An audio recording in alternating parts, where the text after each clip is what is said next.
A major political upset in Kentucky, and Virginia goes totally blue. We'll get into the election results, plus an update on the massacre in Mexico. And Ambassador Sondland has changed his tune on the quid pro quo. Will Rand Paul out the whistleblower? The war on Thanksgiving, and scientists call for population control. We got that and more coming up.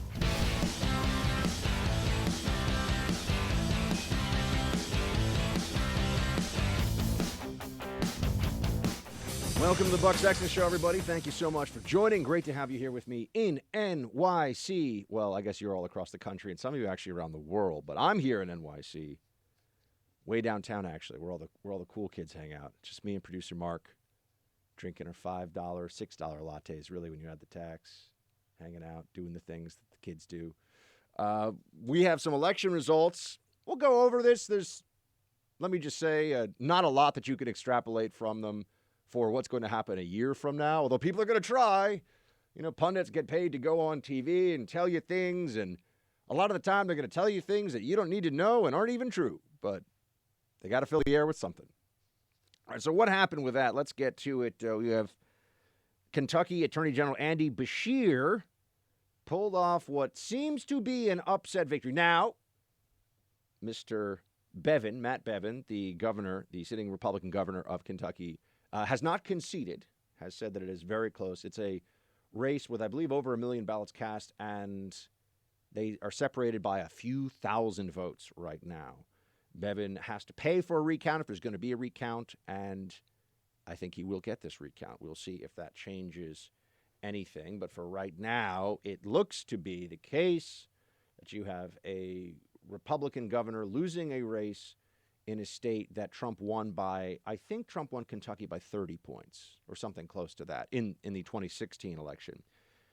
So what happens now? Oh, that's right. All the journos start piling on. It's like, see, Trump is weak. Trump couldn't get it done. It's all about Trump for them anyway. So it's all Trump's fault when something like this happens. Of course, if a few thousand votes had gone the other way, do you think these same journos would be saying, Trump is invincible? You cannot defeat Trump. Can't dump the Trump. Here is, for example, Trump derangement syndrome superstar Joe Scarborough on Kentucky. Play 15, please. Bevin was ahead, son. He was ahead by 5 points before you went to Kentucky. Right? Look at this. Messed it all up. Donald, look at that. I know you don't like reading, Donald, but look, Matt Bevin, R, that stands for Republican. He had 52% before you went and did that rally for him. And you got those poor folks wearing that shirt that said, read the transcript, when the piece of paper itself said, this is not a transcript. Donald, this is not working for you. You should just stay home and watch like those cage fights, right? Sit down, drink some Tang, the drink of the astronauts, and maybe have some Sanka coffee, stir it up. And this is what happened after you showed up in Kentucky. Donald, my friend, you lost the state for Republicans. Joe Scarborough sounds almost unwell, doesn't he? This is what Trump derangement can do to people. This is what it is when it becomes deeply personal. As you know, Joe Scarborough was a big booster of Trump in the early days when he was running. Had him on the show all the time, and then there was a personal problem that came up. I don't know what it was, but all of a sudden Joe and Mika were on the outs with the Donald, and since then, it's just like dealing with a crazy person every time Trump comes up. Trump's not that important in the lives of any of these journalists. Really shouldn't be. There should be much greater focus on other much more important things, but instead what you have is a guy ranting and raving like a lunatic because a governor in a red state lost a squeaker of an election. And Matt Bevin, by the way, was deeply unpopular based on a lot of the polling that you would have seen leading up to this. I remember I interviewed Bevin. I thought he was actually a pretty smooth guy. Maybe too smooth for his own good with the residents of Kentucky. But he was fighting against the Medicaid expansion in that state, and here's the problem. People don't like to hear about how the budget's under too much pressure. People don't like to hear about how property taxes are too high. The people that really go out and vote tend to be the ones who are being told, oh, you're going to take away my free health care? I'm going to vote against you. Plus, he took on the teachers' unions, which is really the core of Democratic Party support in a lot of places. Oh, we've got to talk about Kamala's school plan today, too, by the way.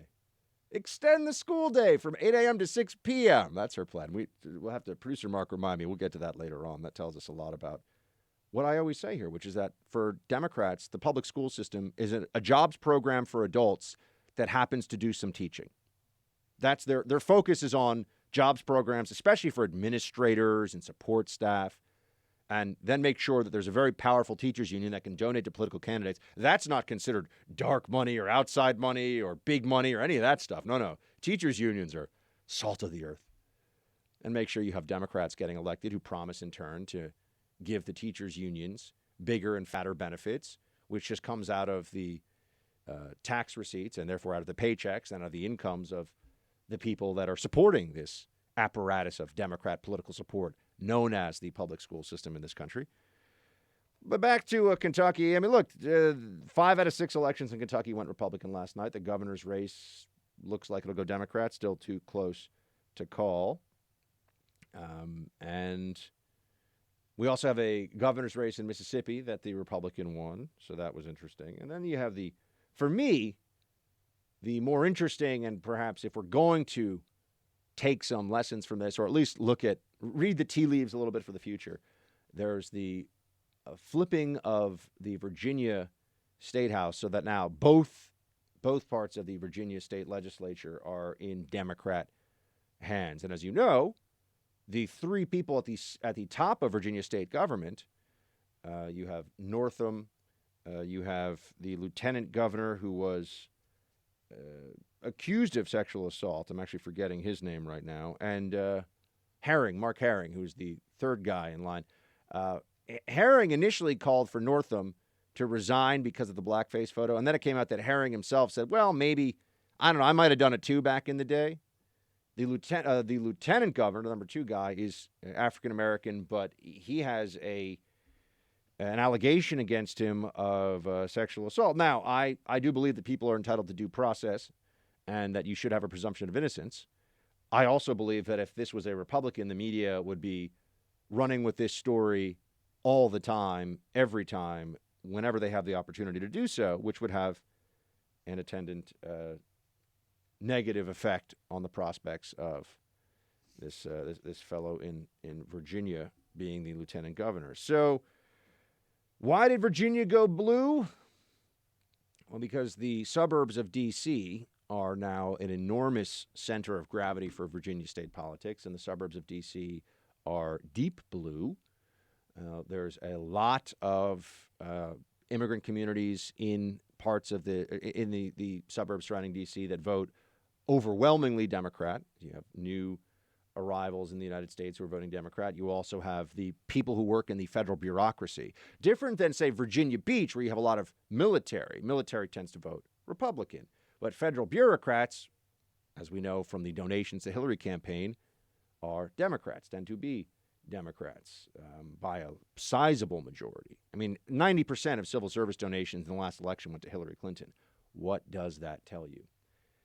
But Virginia looks to be more and more like a solidly blue state, and the fact of the matter is it didn't make one bit of difference, it seems, that Governor Northam, the governor of the state of Virginia, couldn't remember if he was the guy in the photo wearing blackface or the guy in the Ku Klux Klan robe. I guess wokeness has its limits, doesn't it? Wokeness takes a backseat sometimes to the necessity of political power for Democrats. And then Northam went on TV and was asked about this by CNN. They have to ask the question, but they don't want to push him too hard on the question. So this is how that went. Play 14, please. Well, certainly race and equity is something that I have fought for since I've been in public office, even practicing as a pediatrician. You know, I've always been inclusive, and we've moved forward from that. Certainly race and equity will continue to be a top priority of mine. But this was about a bigger picture yesterday, and I would also take the opportunity to thank Virginians. They stuck with me. They elected me to be their governor, their 73rd governor. They didn't turn their backs on me. They've supported me. They appreciate what we've done, what our leadership has done, and I think they look forward to me continuing to do some good work. And right now, we have a unique opportunity in Virginia with control of both the House, the Senate, and the governor's office. Good things are going to happen in Virginia. Do you owe them, or what further explanations do you owe them on this subject? Well, we've obviously talked a lot about that. Good things have happened. You know, we've taken down an arch at Fort Monroe, which is where the enslaved Africans first arrived.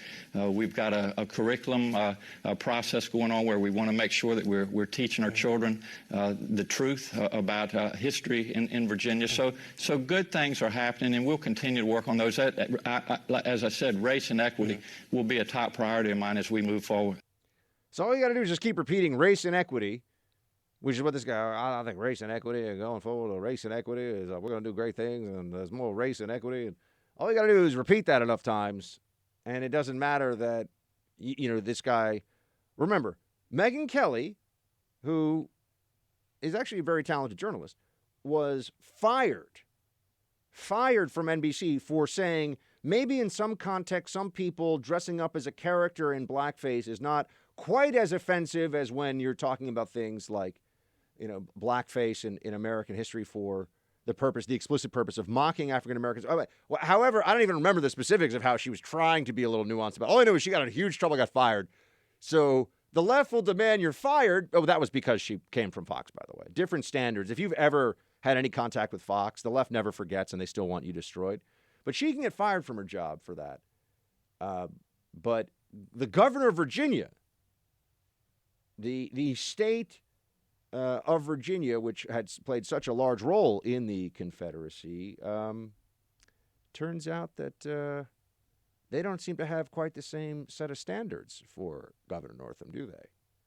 It all was put aside because you need to have Democrats in charge. Remember, at first it was Northam should resign. Even Mark Herring, the number 3 in the Virginia state government, he had said that that Northam should step down. And now Justin Fairfax, by the way, is lieutenant governor. Sorry, I blanked on his name there for a second. Lieutenant Governor Fairfax had 2, not 1, 2 credible accusations of sexual abuse. When I say, well, they might say, Buck, why is it credible? Women that he knew, women that he had sexual relationships with. I mean, these are all established things. It's just a question of, well, what happened? Right? As opposed to Blasey Ford, who couldn't even prove that she ever even met Brett Kavanaugh. But that's considered credible by the left because they're a bunch of dishonest lunatics. But here we have Virginia showing us that power politics is what matters. And the National Democratic Party is willing to sweep anything under the rug, push anything aside, if it means that they will have control. This is not good, my friends. Virginia does seem very much like it is a blue state.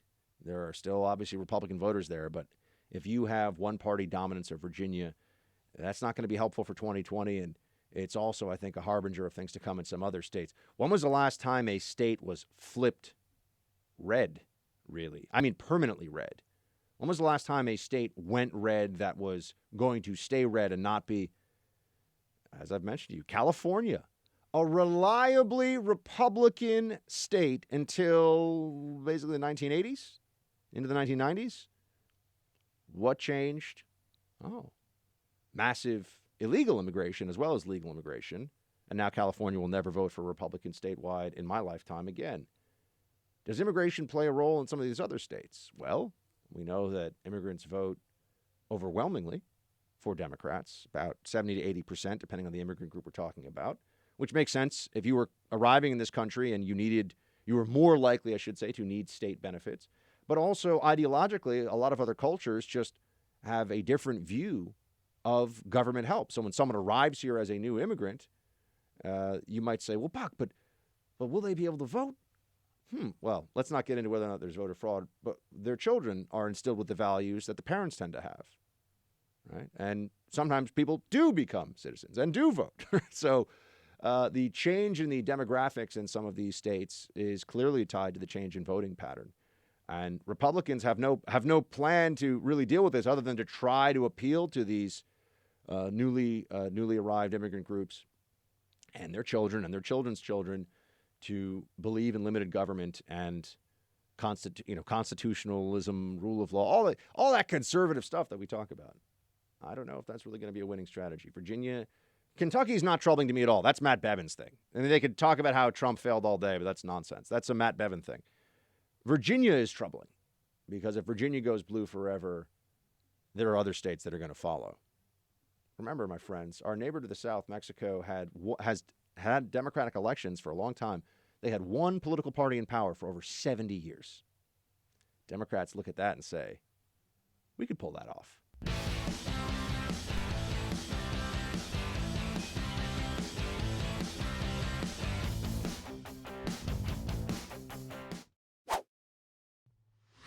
I will say I'm pretty sure how it's likely to end. If it were today, I don't think there's any question it would not lead to a removal. So the question is just how long does the Senate want to take? How long do the presidential candidates want to be here on the floor of the Senate instead of in Iowa and New Hampshire? Mitch McConnell pointing out that there's no chance that if there was a Senate trial and vote on removing the president today based on what has been presented, there's no chance the president would get removed from office.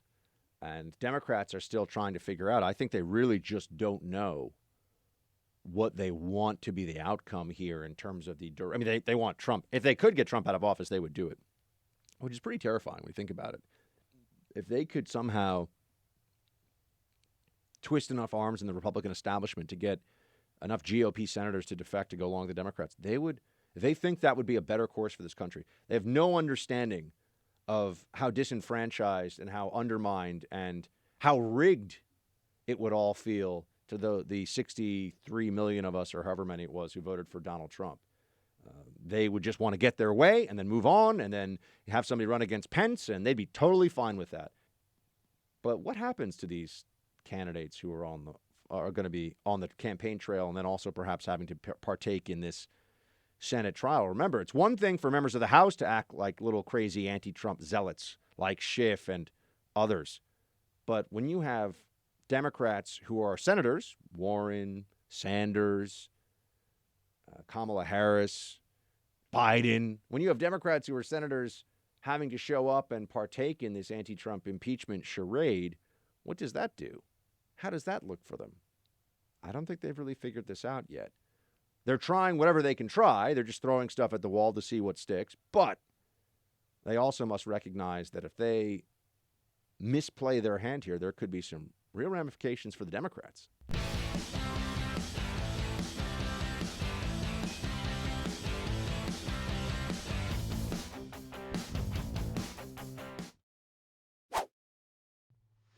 The whistleblower statute was never meant to give you anonymity. It was meant to allow you to come forward without being fired. You can't use anonymity in a criminal process. You can't use anonymity in a civil process, and you shouldn't be able to. This is a misuse of the statute. I think this is a sham process. I think the substance is not worthy of an impeachment discussion. Read the phone call for yourself. I don't care what anybody else says about the phone call. The phone call, I've made up my own mind, is fine. So let's start with the whistleblower situation here. The hypocrisy from the mainstream media on this is mind-blowing.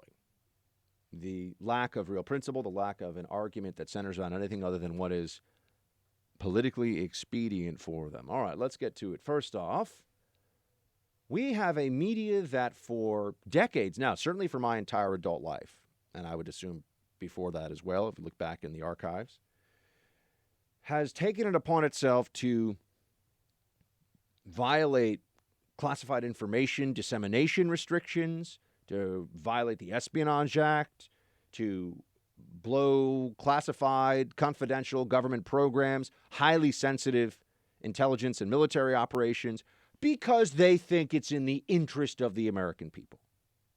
They will endanger very sensitive stuff that the government's doing at the New York Times, the Washington Post, CNN, if they think they need to.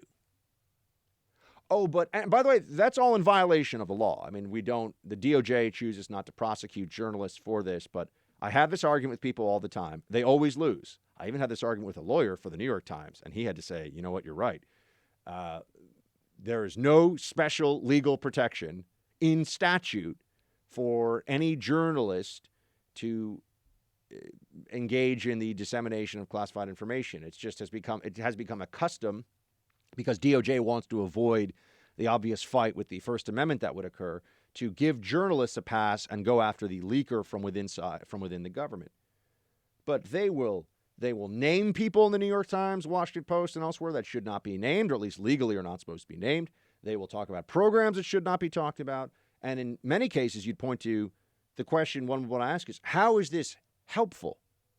Why do the American people need to know this? Or is it just, this is an opportunity to do something that harms the Republican administration in power, and therefore they will print it? Doesn't matter what the damage is to national security. That is the way that journos have been operating with confidential information for a long time, whether it's all the way up the top secret classified or a bit further down the chain. But now we're being led to believe that the whistleblower should be protected as though he is the codes to the nuclear football that travel around with the President of the United States. Good heavens, what would happen if we found out the identity of the whistleblower? And there's this name that's out there, and I'm not saying it because the name doesn't ultimately really matter. I want to wait until we have confirmation, because I would not want a situation where we have to say, oh, hold on a second, that person is not in fact the whistleblower. There's someone else, right? But it seems like there's one name out there that's getting enough attention to this point that it's likely to be the case. And this person was a known pro-Biden, anti-Trump partisan who had an almost fanatical desire to influence Ukraine policy in a way that was particularly in keeping with what the Obama administration had done. Keep in mind, the Obama administration wouldn't give lethal aid to the Ukraine. Trump did. But Obama was the one who was really tough on corruption in Ukraine. Democrats love talking about fighting corruption because it's like fighting climate change or fighting meanness or fighting bad things. How do you ever really gauge or assess your victories in fighting corruption, right? The answer is no. They just like, this is a fantastic foe to pick if you're really interested in having long coffee sessions, sitting around discussing the ways that, which is why also State Department people love fighting corruption in these countries. How many countries where there's deep and systemic corruption has the State Department really managed to clean up with its démarches and various forms of diplomacy? I think the answer is very few, if any. But we keep on trying. The whistleblower's identity should be known because the whistleblower's identity is very much tied to whether or not we should believe this person. And since we're talking about what is clearly what should be, I think, viewed by all of us as a political issue, don't we have the right to have some understanding of what the political motivations of somebody at the very center of this whole thing may or may not be? I wanted to pull up, I thought there was a particularly good version of this that came out from Mickey Kaus. He says that he's talking about how we should know who this person is. We should know what their political ideology is because we're being forced to make, I can't find what Mickey wrote, but it was pretty good. It should make a judgment about this easier for all of us. If the whistleblower is in fact somebody who is and was deeply anti-Trump before this phone call happened, well, then that affects our perception of how bad should we all think this phone call really is. It's not criminal, but how bad is it? If in fact this is someone who has a record of fairness and approached the Trump administration as a true professional and tried at least to be nonpartisan, or even better, maybe it's a Trump supporter. We don't know. I mean, I think that would be highly unlikely, but it's possible, theoretically, somebody who was a Trump supporter. we do have a right. We do have a right to know that, and I think it's appalling that journalists all of a sudden who would normally let's just play this little thought experiment out for a second. If there was a whistleblower who was trying to stay anonymous but claiming that President Barack Obama should have been removed from office, or let's say there was somebody who knew that Barack Obama got a phone call about Benghazi and was like, sorry, I got other things to think about, and we're just going to pretend like we didn't know what was going on here. Click, hung up the phone. I'm making up a scenario so we're all very clear. But let's say there's a whistleblower who said, I heard that phone call that Obama had about Benghazi. Got to remove him from office, conduct unbecoming. Does anyone think that the journalists would all be saying, you can't out the whistleblower? How dare you? They would be camped out on the whistleblower's front lawn, terrifying his wife and children if he had a wife and kids, and not feeling 1 ounce of regret over it. And this is why detesting the media is, by and large, a healthy activity now. We should have, the same way the media is supposed to have skepticism of power, the media is supposed to speak truth to power and be skeptical of those who are presenting arguments who are in power. They don't do that, as we know.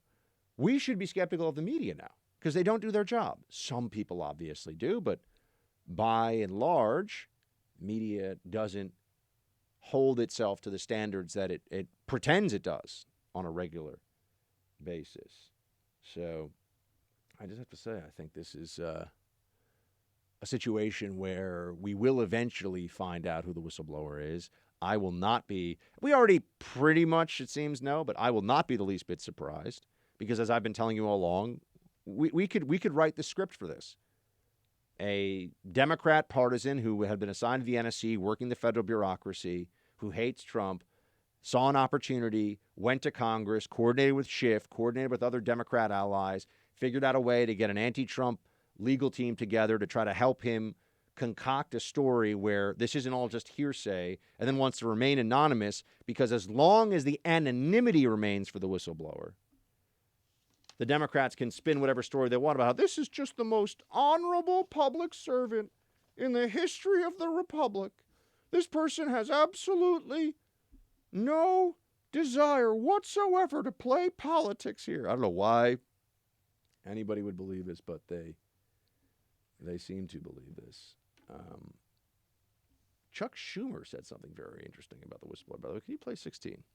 The calls to make public the whistleblower's identity are despicable. The whole purpose of the whistleblower law was to protect people when they had the courage to come forward. This whistleblower is obviously coming forward because he was so concerned about where President Trump was leading America. And every single Republican senator, including the Republican leader, ought to denounce this. This has nothing to do with answering questions about the status of impeachment or the status of the trial. This has to do with what America is all about and a law that was passed in a bipartisan way. Would that apply to the Democratic Party activists? It would apply. Whistleblowers should be protected, period. And no one knows who he is, or if you do, you should let me know. Leading America. Did you hear him say that, by the way? That was, I know at the end he's doing the usual. No one should ever know who the whistleblower is because the whistleblower will lose all the fig leaf of credibility that has been put in front of the whistleblower right now. That gets blown away the moment that we find out this is a Democrat partisan. This whole thing's a hit job. That which is obvious, but they need that plausible deniability of the knowledge of the whistleblower's Democrat agenda. It's not real deniability. We know this guy's a Democrat, but they need to have some way to present it on the TV. Have Brian Stelter, the whistleblower. We don't know who the whistleblower is. This is clearly a government servant who's doing his best job and trying to find out. But notice how Chuck Schumer said the whistleblower was concerned about where President Trump was leading America. That's not whistleblowing. Whistleblowing is about criminal activity, waste, fraud. Where's the whistleblowing here? Abuse of power is what they're going to try to hang this whole thing on? You could say that about any presidential action you don't like. You could say that about firing missiles to an aspirin factory in Sudan like Bill Clinton did, right? Should he be impeached for that? You could say that about anything you don't like. And by the way, I mean, should he be impeached for that? He was trying to distract from Monica Lewinsky. That's a much more interesting conversation than I'm ready to have right now about it. But the point here I'm making is just there's all kinds of presidential abuse. You know, firing off a bunch of missiles. Presidents do this stuff all the time. Abuse of power. Abuse of power, unless it's in violation of statute, is an entirely subjective determination, a political determination. And for somebody to say there's an abuse of power outside the agency they work for in a different agency is a political distinction. So why would this whistleblower receive this protection? Why would anyone think that this is, in fact, a good idea? Because it's useful to the Democrats. It's useful. By the way, the whistleblower will at some point come forward and be heralded as a hero of the left, be giving speeches, book deal, all kinds of stuff. Because this is one of the areas where the left is much better than we are. They take care of their ideological warriors. We sometimes say, well, you know, the guy's not perfect. And look at a lot of never Trumpers with Trump. Well, you know, his personal life is a little spotty, and you know, I just think that sometimes he's a little harsh on the Twitter. So, you know, I'm not gonna support him. Democrats are like, you're out there fighting for the team. I don't care what you do in your spare time. I don't care what you did before you're doing this, and we'll make sure you're taken care of after. You'll get jobs, opportunities. People will lie to protect you, lie to support you. With Republicans, where it's, well, you know, he tried real hard to fight for the Republican cause, but I don't know. Somebody said once that he did something that was bad, and so we just this is that's the old conservative way of thinking. I mean, that's the old Republican way of thinking. I believe, but there's still a lot of that goes on in our party. So the whistleblower will be absolutely taken care of. The guy's not under any threat. Give me a break.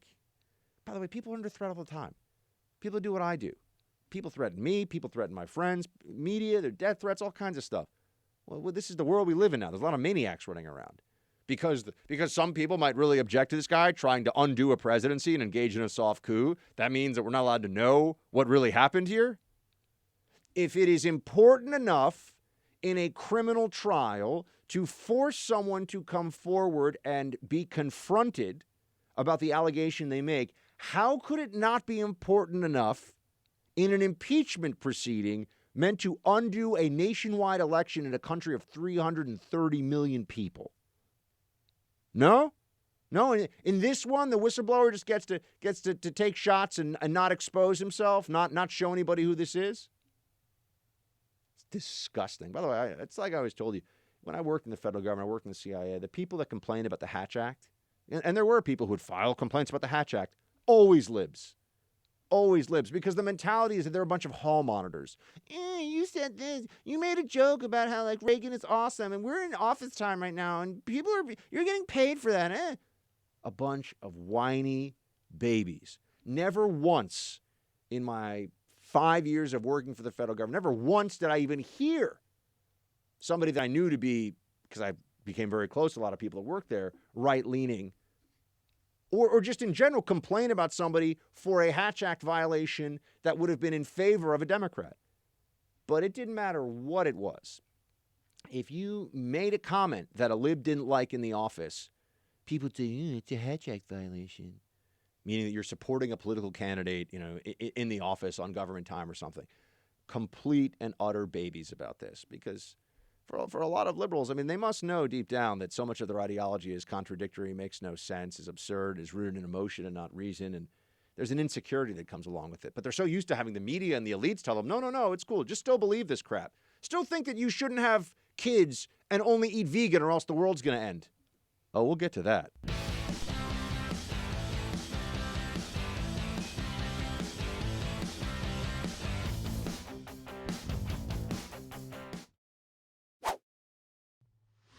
It's an indication of my greatest fear here, which is that they are deliberately trying to politicize this whole process rather than allowing the process to take place the way it should. They're basically throwing whatever they can into this issue to create a partisan flurry, and that's what they did at the rally. And when they use those kinds of attacks, it really undermines the law itself. The whistleblower law was designed to provide protection to those that report a crime and to protect them from any kind of retaliation. And here you have the president and a United States senator saying we ought to violate that law and release his name, even though it's not necessary anymore. It's been corroborated by other witnesses. Why in God's name would they continue to pick away at that issue? The only reason I can decide is that it inflames the politics of this issue, and that is the defense that the White House uses with regards to impeachment. Everything that Leon Panetta just said there is wrong. Everything he said there makes me think, wow, he's just not very smart or not very honest or a combination of the two. I'll tell you why in a sec.